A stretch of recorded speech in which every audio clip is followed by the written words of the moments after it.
माझं अजूनही तुझ्या एकच प्रेम.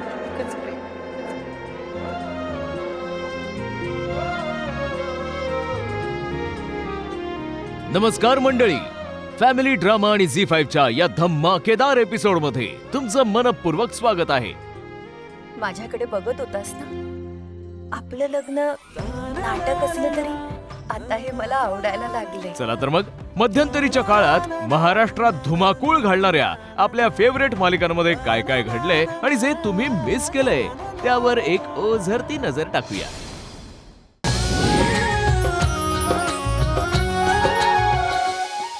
प्रेक्षक हो, पुन्हा कर्तव्य आहे या मालिकेतील नाट्यमय वर्ण तुम्हाला अक्षरशः मंत्रमुग्ध करतील. पॅनिक झालेली वसू जीवाच्या आकांताने बनीला सर्वत्र शोधू लागते. दादा दादा दादा, या मुलाला कुठे पाहिलं का? चष्मा घातलाय त्याने आणि नाईट ड्रेस वरच आहे. नाही ताई ताई, या मुलाला कुठे पाहिलं का? आकाश आणि अखिल वसूला समजावण्याचा प्रयत्न करतात, पण त्यांचे प्रयत्न फोल ठरतात. काय चाललंय का तुमचं? मला बने कुठेच सापडत आहे. मी काय करू? ते कोणीच नाही पाठवत. तुम्ही एवढे पॅनिक का होताय? हा, आणि लकी परका थोडी घरातलाच तर आहे. नाही ना, तुम्हाला नाही कळत. काय नाही कळत ते तरी सांगा मला. मला नाही माहित, मला फक्त माझा बनी हवा. इतक्यात अखिलला जयश्रीचा फोन येतो आणि बनी घरीच असल्याचं कन्फर्म होतं. काय होतंय तुम्हाला नक्की? आईचा फोन आहे. एक मिनिट. हॅलो आई. हो आम्ही येतो, लगेच निघतो. आलो. हा, काय म्हणाला ताई? रिलॅक्स. बनी घरीच आहे. लकी सोबत टेरेस वरती येतो. लकी अंकल ऐका माझं, मी अवनी काकींना सांगतो, त्या तुम्हाला लगेच औषध देतील. नको रे बाळा, नको. आणि तू हे जे काही करतोस ते पण नको करूस. सोड. टेरेसवर बनी थंडी वाजणाऱ्या लकीची शुश्रूषा करत असतो. अरे बरं, हा पाय कर, चल घे. देवा, काय या उन्हामध्ये गच्चीत येऊन बसायची काही गरज होती का? बनी पण ना. बनीला पाहताच वसूच्या जीवात जीव येतो. वसूच्या अशा वागण्यामागची पार्श्वभूमी माहीत नसल्यामुळे जयश्री वसूवर वैतागते. काय झालं तो तुला एवढी रडारड करायला? काय झालं हिला? चल ये. काय गो बाई? बनी, अरे लकीच्या शेजारी बसलेल्या बनीला वसू तत्काळ तिथून उठवते. बनीला मायेने जवळ घेते. तू उठ आधी. उठ इथून, उठ. आणि इकडे ये माझ्या बाजूला, उठ. काय झालं आई? मात्र सर्वजण वसूच्या वागण्याने पार गोंधळून जातात. प्रेक्षक हो, अप्पी आमची कलेक्टर या जबरदस्त मालिकेत जे टर्न्स आणि ट्विस्ट्स आलेत ते तुम्हाला कुठल्याही परिस्थितीत माहीत असणं खूप गरजेचं आहे. अमोल अप्पीला कॉल करतो आणि तिला आपला एक प्लॅन सांगतो. मी अमोल बोलतोय. बोल बाळा. मी ना तुझ्या आणि बाबाची डेट प्लॅन केलीये. डेट? अमोल, तू काय करतोयस हे सगळं? अगं मा, तुझ्या आणि बाबाची डेट राहिली होती ना, आणि आज मला आजोबांनी यायचं दिलीये. पुढे विनायकही अमोलच्या प्लॅनला दुजोरा देत अप्पीला समजावतो. हॅलो. हो अप्पे. अगं, तुला जर तू आणि अर्जुन एकत्र यावंसं वाटत असेल ना, तर तुझं त्याच्यावरचं प्रेम त्याला कळायला पाहिजे अप्पे. बाबा, पण हे अगं अप्पे, आज तुझ्या जे काही मनात आहे ना ते सगळं त्याला सांगून टाक. तू फक्त लवकर घरी ये, म्हणजे तुला तयारी करता येईल. हा, बरं, मी येते. मी वेळेत येते घरी. बरं ठेवतो. हा,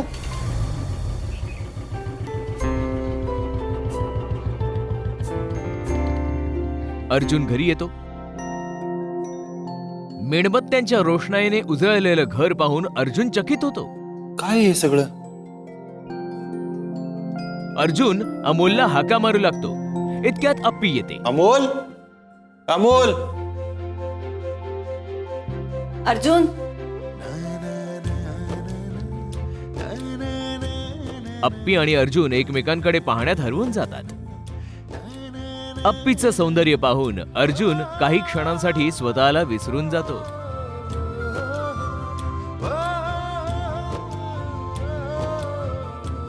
शेवटी तो क्षण येतो. अप्पी अर्जुनला आपल्या मनातील भावना बोलून दाखवते आणि सहकार्यासाठी हात पुढे करते. मी आज तुला काहीतरी सांगायचं ठरवलं. माझं अजूनही तुझ्या एकच प्रेम.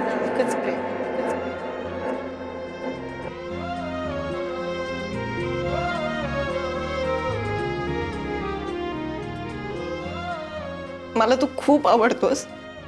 तू, मी आणि अमोल आपण एकत्र राहावं अशी माझी इच्छा आहे. हे सर्व आर्या पाहते. अर्जुनच्या मनात विचारचक्र वेग धरू लागतं. मंडळी, सावळ्याची जणू सावली या मालिकेच्या कहाणीने मनोरंजनाचा धुरळा उडवलाय. चंद्रकांत मेहेंदळेचा 61चा कार्यक्रम अगदी रंगात आलेला असतो. जगन्नाथ येतो. रोषणाई पाहून त्याच्या मनातील सुडाची भावना त्याच्या शब्दांद्वारे व्यक्त होऊ लागते. आजवर या घरातल्या लोकांना मी भविष्य सांगत होतो. आता यांचं भविष्य मीच लिहिणार आहे. आणि तसंही मेहेंदळेंच्या भविष्यात मला फक्त अंधारच अंधार दिसतोय. अलकाचेही डोळे खूप काही सांगून जातात आणि फ्लॅशबॅक सुरू होतो. जगन्नाथ आपली मुलगी सानिकाला मेहेंदळे कुटुंबात देण्याचे स्वप्न बघतो. प्रेम बीम गेलं खड्ड्यात. ही असली थेरं मी अजिबात मानत नाही जगन्नाथजी, तुम्हाला सुद्धा ठाऊक आहे. मात्र तिलोत्तमा सानिकाच्या रूपावरून तिला हिणवते. माझ्या लेकाला नसेल अक्कल. मी तर शाणी आहे ना. मी रूपम कॉस्मेटिक्सची मालकीण आहे. तेव्हा रूपाने ही अशी मुलगी माझ्या घरात मला सून म्हणून अजिबात चालणार नाही. जगन्नाथराव, मला वाटतं तुम्ही आमचे फॅमिली ॲस्ट्रॉलॉजर आहात. इथपर्यंतच आपले संबंध मर्यादित राहिले तर बरं होईल. बाकी या अपमानामुळे दुखावलेली सानिका स्वतःला जाळून घेते.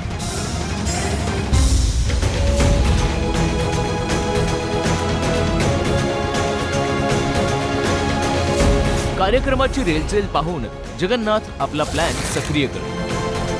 तुला काय करायचं माहितीये ना? बघितलं, आपल्याला दुःखात लोटून हे लोक आनंद साजरा करतायत. आजवर सानिकाच्या दुःखात खूप अश्रू गाळले आपण. रडण्याची वेळ यांच्यावर येणार. ह्या सगळ्या मेंदळे कुटुंबाच्या पत्रिकेतले ग्रह आज जगन्नाथ फिरवणार. देवा, बारीक लक्ष ठेव.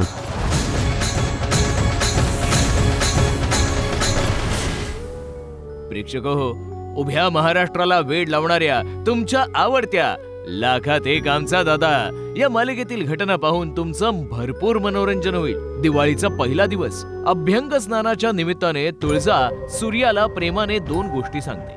कुठे चाललास? आंघोळीला. तुला माहित नाहीये का, दिवाळीचं स्नान हे अभ्यंग स्नान असतं आणि अभ्यंग स्नान हे बिना उठण्याचं होऊच शकत नाही. नाही, मला काही माहित नाही आणि मला तुझं काही ऐकायचं नाही. आज तू उठणं लावून आंघोळ करणार आहे आणि ते मी लावणार आहे. त्यानंतर तुळजा सूर्याला उठणं लावून देते. सूर्या अवघडतो खरा, पण तुळजाच्या प्रेमापोटी तो निमूटपणे उठणं लावून घेतो.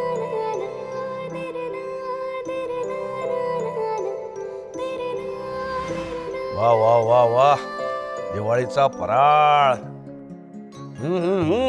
क्या बात आहे. जालिंदर दिवाळीच्या फराळासाठी शालन मालनचं कौतुक करतो. चकली आणि शंकरपाळी एक नंबर खुसखुशीत झाले तुमच्या ज्वानी.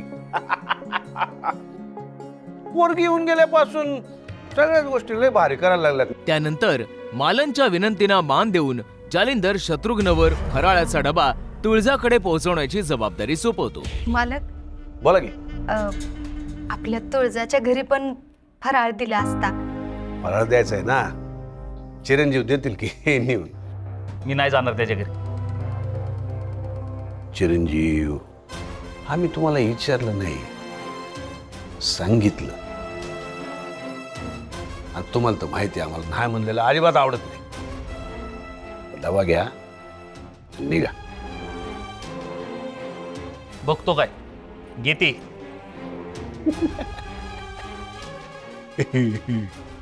शत्रुघ्न छत्रीला घेऊन सूर्याच्या घराकडे निघतो. उतर.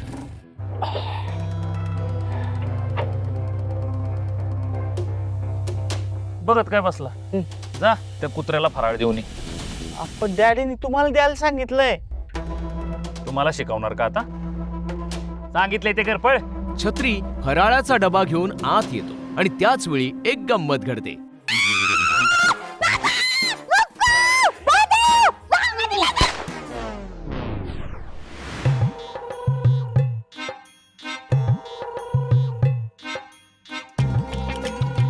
छत्री काका काय झालं? काय नाही, डॅडीने फराळाचा डबा पाठवला.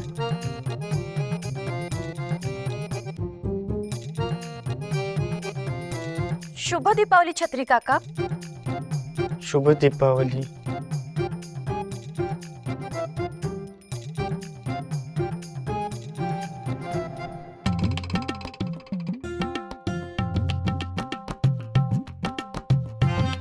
वातावरण प्रसन्न असतं पण सूर्याचं लक्ष तुळजावर खेळलेलं असतं.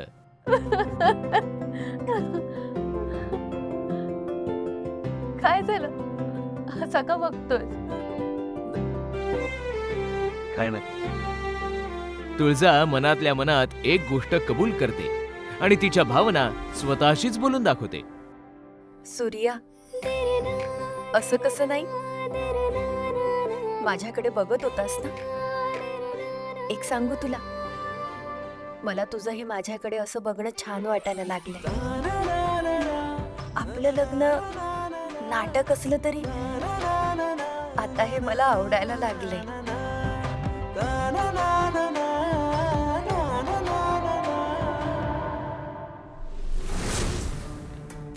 आणि जाता जाता मंडळी, तुमच्या आवडत्या 7व्या मुलीची 7वी मुलगी या लोकप्रिय मालिकेत अनेक थरारक वळणं आणि ट्विस्ट्स आले आहेत. रुपालीच्या मनात तिच्या प्राणावर उठणाऱ्या कट्यारीचे विचार घोंघावू लागतात. ती कट्यार अचानक कुठे गेली आणि आता ती शोधायची कशी? काहीही करून ती कट्यार ताब्यात घ्यायला हवी.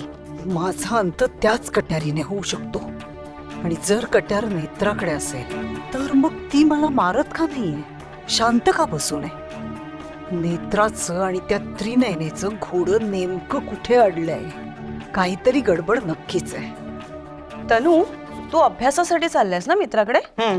मग मला मंडईत सोडायच्या नादात तुला उशीर तर नाही ना होणार? अगं नाही ग काकू, तो जो फ्रेंड आहे ना तो मंडईच्या पुढेच राहतो. मी सोडतो ना तुला मंडईत. चालेल, चल. रुपाली केतकी आणि तन्मयला बाहेर जाताना पाहते.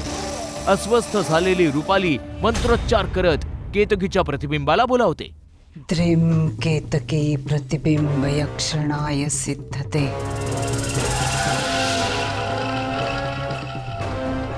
एकीकडे रुपाली केतकीच्या प्रतिबिंबाला काही सूचना वजा आदेश देते. नेत्राकडून आपल्याला हवी असलेली सगळी माहिती मिळवायची आणि निघून यायचं. तुला तिच्याबद्दल काळजी आहे असं दाखवायचं. आणि माहिती मिळाली की डायरेक्ट माझ्या रूम मध्ये यायचं आणि मला भेटायचं. सगळ्यात महत्वाची गोष्ट, मध्ये जर तुला कोणी भेटलं, तुझ्याशी बोलण्याचा प्रयत्न केला तर जुजबी बोलायचं. जास्त वेळ नाही काढायचा.